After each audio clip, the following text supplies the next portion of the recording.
नमस्कार दोस्तों। आज मैं फिर एक आँख की बीमारी के बारे में आपको बताना चाह रही हूँ। इस बीमारी में जानने की दिलचस्पी मेरी मेरी माँ को जब ये हुआ तब से है।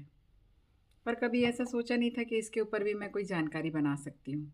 इसलिए आज तक काम नहीं किया था।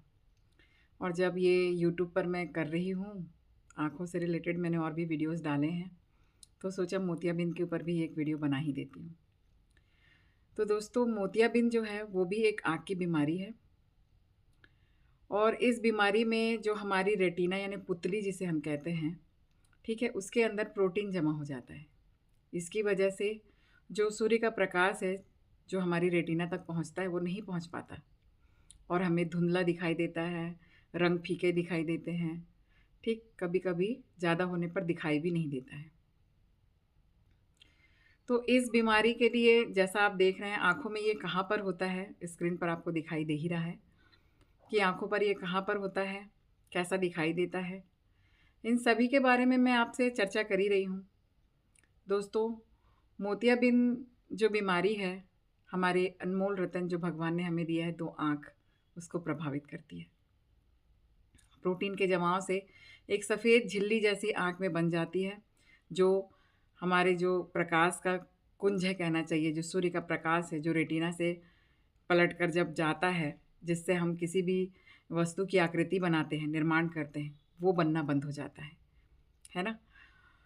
तो मोतियाबिंद भी एक गंभीर बीमारी में से एक है।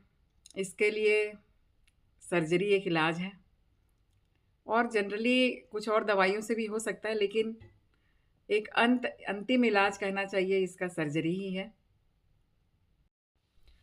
मोतियाबिंद होने के कई कारण हो सकते हैं दोस्तों। मान लीजिए बचपने में आँख में चोट लगी हो, इस वजह से भी बढ़ती उम्र के साथ उस चोट की वजह से भी हमें मोतियाबिंद हो सकता है। दूसरा, बढ़ती उम्र तो इसका सबसे बड़ा कारण है। बढ़ती उम्र होने की वजह से भी हमें मोतियाबिंद हो सकता है। तीसरा, शुगर लेवल का अधिक होना, यानी जिसे हम कहते हैं कि शुगर पेशेंट है, तो शुगर पेशेंट लोगों को भी मोतियाबिंद होने का चांसेस बहुत ज़्यादा रहता है। और एक कारण है वंशानुगत।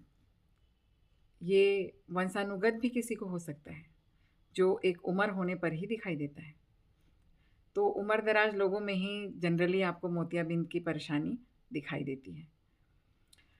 तो दोस्तों, इसके लिए हमें आँखों का बार-बार परीक्षण कराते रहना चाहिए। कुल मिलाकर मैं ये कहना चाहती हूँ दोस्तों कि आँखों की देखभाल करिए, साफ-सफाई अच्छे से रखिए, डॉक्टर के पास समय-समय पर इसका चेकअप कराइए।